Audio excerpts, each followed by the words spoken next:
ito.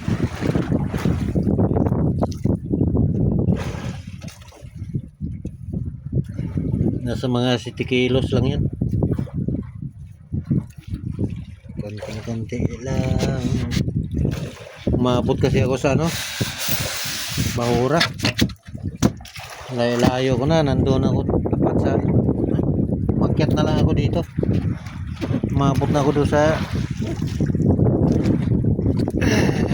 Kajanaw. Halos malapit na ako sa Kajanaw. Kahuli rin ako 2 piraso na kusit. Kusit. Kaabot na kalahating kilo. Bibinta ko rin yan.